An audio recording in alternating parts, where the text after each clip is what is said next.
ಮಕ್ಕಳು ಬಿಸ್ಕಿಟನ್ನು ಕೇಳಿದ್ರೆ ಹೊರಗಡೆ ಅಂಗಡಿಯಿಂದ ತಂದು ಕೊಡ್ತಾ ಇದ್ದೀರಾ? ಹಾಗಾದರೆ ಇನ್ನು ಮುಂದೆ ಹಾಗೆ ಮಾಡೋದಕ್ಕೆ ಹೋಗಬೇಡಿ. ಈ ವಿಡಿಯೋದಲ್ಲಿ ನಾನು ಕೇವಲ 3 ಸಾಮಗ್ರಿಯಲ್ಲಿ ಮನೆಯಲ್ಲೇ ಬೇಕ್ರಿ ಸ್ಟೈಲ್ ಬಿಸ್ಕಿಟನ್ನು ಮಾಡೋದನ್ನು ತೋರಿಸ್ಕೊಡ್ತಾ ಇದ್ದೀನಿ. ಇದನ್ನು ಮಾಡ್ಕೊಳ್ಳೋದಕ್ಕೆ ಮೈದಾ ಬೇಡ, ಸಕ್ಕರೆ ಬೇಡ, ಹಾಗೆ ಓವೆನ್ ಕೂಡ ಬಳಸ್ಕೊಳ್ತಾ ಇಲ್ಲ. ಆದರೂ ಟೇಸ್ಟಿಯಾಗಿ ಕ್ರಿಸ್ಪಿಯಾಗಿರೋಂಥ ಬಿಸ್ಕಿಟನ್ನು ಮಾಡ್ಕೊಳ್ಬೋದು. ಮಕ್ಕಳು ಇದನ್ನು ಒಂದು ಸಲ ಮಾಡಿಕೊಟ್ರೆ ಯಾವಾಗಲೂ ಇದನ್ನು ಮಾಡ್ಕೊಳ್ಳೋದಕ್ಕೆ ಹೇಳ್ತಾರೆ. ಬನ್ನಿ ಹಾಗಾದರೆ ಈ ಬೇಕ್ರಿ ಸ್ಟೈಲ್ ಬಿಸ್ಕಿಟನ್ನು ಹೇಗೆ ಮಾಡ್ಕೊಳ್ಳೋದು, ಹಾಗೇನೆಲ್ಲ ಸಾಮಗ್ರಿಗಳು ಬೇಕಾಗುತ್ತೆ ಅಂತ ನೋಡೋಣ. ಹಲೋ ಫ್ರೆಂಡ್ಸ್, ನಮಸ್ತೆ. ಶ್ರೀ ಮ್ಯಾಜಿಕ್ ಕಿಚನ್ಗೆ ಸುಸ್ವಾಗತ. ಈ ಬಿಸ್ಕಿಟ್ ಮಾಡ್ಕೊಳ್ಳೋದಕ್ಕೆ ಬೆಣ್ಣೆ ಬೇಕಾಗುತ್ತೆ. ಬೆಣ್ಣೆ ಅಥವಾ ತುಪ್ಪ ಬಳಸ್ಕೊಳ್ಬೋದು. ಎರಡರಲ್ಲಿ ಯಾವ್ದು ಬೇಕಾದರೂ ಬಳಸ್ಕೊಂಡು ಮಾಡ್ಕೊಳ್ಬೋದು. ನಾನಿಲ್ಲಿ ಒಂದು 100 ಗ್ರಾಮ್ಸ್ ಆಗೋಷ್ಟು ಬೆಣ್ಣೆ ತೊಗೊಂಡಿದ್ದೀನಿ. ಯಾವುದಾದ್ರು ಕಪ್ಪಲ್ಲಿ ತೊಗೊಂಡ್ರೆ ಒಂದು ಅರ್ಧ ಕಪ್ ಆಗೋಷ್ಟು ಬೆಣ್ಣೆ ತೊಗೊಳ್ಳಿ. ಎಲ್ಲ ಮೆಷರ್ಮೆಂಟನ್ನು ಒಂದೇ ಕಪ್ಪಲ್ಲಿ ಮಾಡ್ಕೊಳ್ಳಿ. ಇದೀಗ ಬೆಣ್ಣೆನ ರೂಮ್ ಟೆಂಪ್ರೇಚರಲ್ಲಿ ಇಟ್ಕೊಳ್ಬೇಕಾಗತ್ತೆ. ಹಾಗಾಗಿ ಈ ರೀತಿ ಚೆನ್ನಾಗಿ ಮಿಕ್ಸ್ ಮಾಡ್ಕೊಳ್ತಾ ನೋಡಿ, ಈ ರೀತಿ ಸಾಫ್ಟಾಗಿ ಕ್ರೀಮಿ ಆಗೋ ತನಕ ಚೆನ್ನಾಗಿ ಮಿಕ್ಸ್ ಮಾಡ್ಕೊಂಡಿದ್ದೀನಿ. ಈ ರೆಡಿ ಮಾಡ್ಕೊಂಡಂತಹ ಬೆಣ್ಣೆಗೆ ನಾನಿಲ್ಲಿ ಬೆಲ್ಲವನ್ನು ಹಾಕ್ಕೊಳ್ತಾ ಇದ್ದೀನಿ. ಪುಡಿ ಬೆಲ್ಲ ಇದ್ದರೆ ಪುಡಿ ಬೆಲ್ಲ ಹಾಕ್ಕೊಳ್ಬೋದು, ಅಥವಾ ಗಟ್ಟಿ ಬೆಲ್ಲ ಆದರೆ ಚೆನ್ನಾಗಿ ತುರಿದು ಪೌಡ್ರ್ ಮಾಡ್ಕೊಂಡು ಹಾಕ್ಕೊಳ್ಬೋದು, ಅಥವಾ ನೀರು ಬೆಲ್ಲ ಇದ್ದರೆ ಅದನ್ನು ಕೂಡ ಬಳಸ್ಕೊಳ್ಬೋದು. ಸುಮಾರು ಅರ್ಧ ಕಪ್ ಆಗೋಷ್ಟು ಬೆಲ್ಲವನ್ನು ಹಾಕ್ಕೊಂಡಿದ್ದೀನಿ. ಇವೆರಡನ್ನು ಚೆನ್ನಾಗಿ ಒಂದು ಸಲ ಮಿಕ್ಸ್ ಮಾಡ್ಕೊಳ್ಳಿ.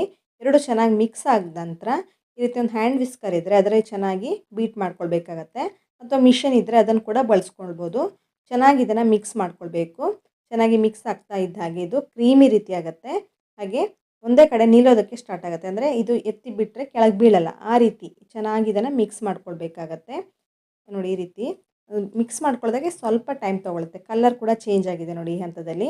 ನೀವು ಬೆಲ್ಲ ಇಷ್ಟ ಇಲ್ಲದಿದ್ದರೆ ಸಕ್ಕರೆ ಪೌಡ್ರನ್ನು ಕೂಡ ಹಾಕ್ಕೊಂಡು ಮಾಡ್ಕೊಳ್ಬೋದು. ನೋಡಿ, ಇದೀಗ ಒಂದೇ ಕಡೆ ನಿಂತಿದೆ, ಕೆಳಗೆ ಬೀಳ್ತಾ ಇಲ್ಲ, ಕಾಣಿಸ್ತಿರ್ಬೋದು. ಕ್ರೀಮಿ ರೀತಿ ಒಂದು ಟೆಕ್ಸ್ಚರ್ ರೆಡಿಯಾಗಿದೆ. ಈ ರೆಡಿ ಮಾಡ್ಕೊಂಡಂಥ ಮಿಶ್ರಣಕ್ಕೆ ನಾನಿಲ್ಲಿ ಗೋಧಿ ಹಿಟ್ಟನ್ನು ಹಾಕ್ಕೊಳ್ತಾ ಇದ್ದೀನಿ. ಸುಮಾರು 1.5 ಕಪ್ ಆಗೋಷ್ಟು ಗೋಧಿ ಹಿಟ್ಟನ್ನು ಸೇರಿಸ್ಕೊಂಡು ಮಾಡ್ಕೊಳ್ತಾ ಇದ್ದೀನಿ. ನೀವು ಮೈದಾವನ್ನು ಕೂಡ ಬಳಸ್ಕೊಂಡು ಮಾಡ್ಕೊಳ್ಬೋದು. ಮಕ್ಕಳಿಗೆ ಮನೆಯಲ್ಲೇ ಮಾಡ್ಕೊಳ್ತಾ ಇರೋದ್ರಿಂದ ನಾನು ಗೋಧಿ ಹಿಟ್ಟನ್ನು ಬಳಸಿ ಮಾಡ್ತಾಯಿದ್ದೀನಿ.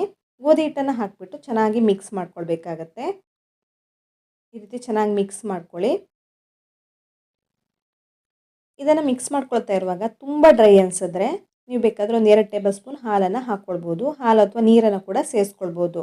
ಇದೇ ಮಿಶ್ರಣದಲ್ಲಿ ಚೆನ್ನಾಗಿ ಮಿಕ್ಸ್ ಮಾಡಿಕೊಂಡು ಒಂದು ಮುದ್ದೆ ರೀತಿ ಮಾಡ್ಕೊಳ್ಳೋದಕ್ಕಾಗತ್ತೆ. ಇನ್ ಕೇಸ್ ತುಂಬ ಗಟ್ಟಿ ಅನಿಸಿದ್ರೆ, ತುಂಬ ಡ್ರೈ ಅನಿಸಿದ್ರೆ ಮಾತ್ರ ಒಂದು 2 ಟೇಬಲ್ ಸ್ಪೂನ್ ಆಗೋಷ್ಟು ಹಾಲನ್ನು ಸೇರಿಸ್ಕೊಳ್ಳಿ. ನೋಡಿ, ಇದೀಗ ಕೈಯಲ್ಲಿ ಚೆನ್ನಾಗಿ ಮಿಕ್ಸ್ ಮಾಡ್ಕೊಳ್ತಾ ಇದ್ದೀನಿ.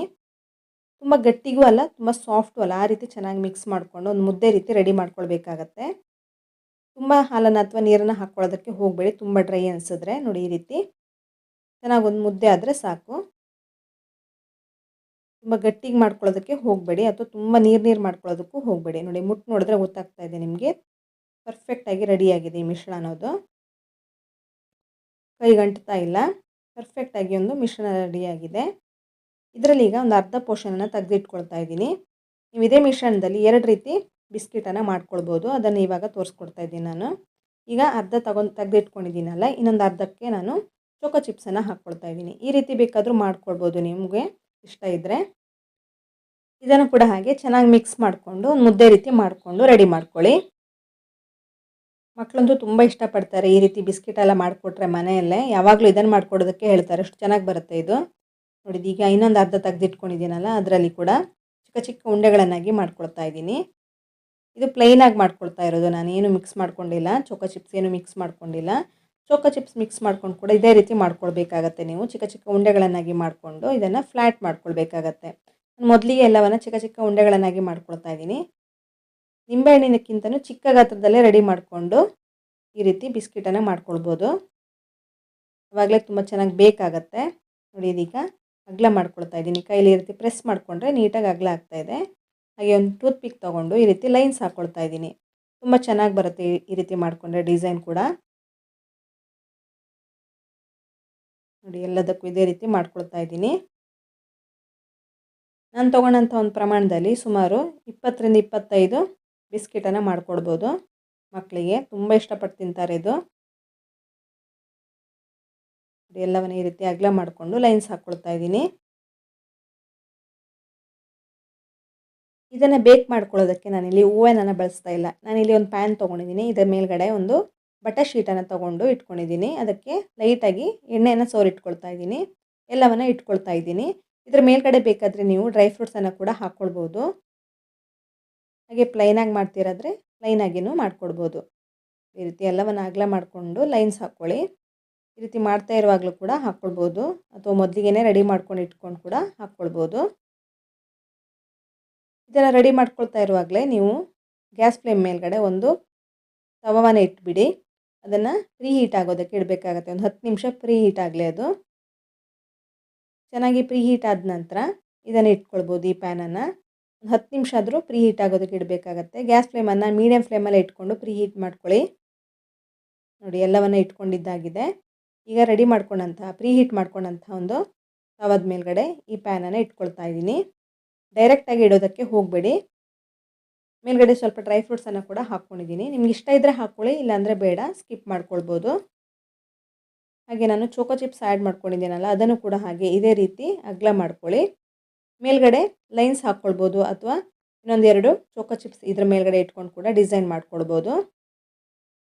ಈ ರೀತಿ ಮಾಡಿಕೊಟ್ಟು ತುಂಬ ಇಷ್ಟ ಆಗುತ್ತೆ ಮಕ್ಕಳಿಗೆ, ತುಂಬ ರುಚಿಯಾಗಿಯೂ ಇರುತ್ತೆ. ಈಗ ಚೋಕೋ ಚಿಪ್ಸನ್ನು ಇದರ ಮೇಲ್ಗಡೆ ಇಟ್ಕೊಳ್ತಾ ಇದ್ದೀನಿ. ಈಗ ತವದ ಮೇಲೆ ಪ್ಯಾನ್ ಇಟ್ಕೊಂಡು ಇದನ್ನು ಕ್ಲೋಸ್ ಮಾಡಿಬಿಟ್ಟು 15ರಿಂದ 20 ನಿಮಿಷದ ತನಕ ಬೇಕ್ ಮಾಡ್ಕೊಳ್ಬೇಕಾಗತ್ತೆ. ಗ್ಯಾಸ್ ಫ್ಲೇಮನ್ನು ಮೀಡಿಯಮ್ ಫ್ಲೇಮಲ್ಲೇ ಇಟ್ಕೊಂಡು ಬೇಕ್ ಮಾಡ್ಕೊಳ್ಳಿ. ಜಾಸ್ತಿ ಹೊತ್ತು ಇದನ್ನು ಬೇಕ್ ಮಾಡ್ಕೊಳ್ಳೋದು ಬೇಕಾಗಿಲ್ಲ, ಯಾಕೆಂದರೆ ಒಂದು 20 ನಿಮಿಷದಲ್ಲೆಲ್ಲ ಚೆನ್ನಾಗಿ ಬೇಕಾಗತ್ತೆ.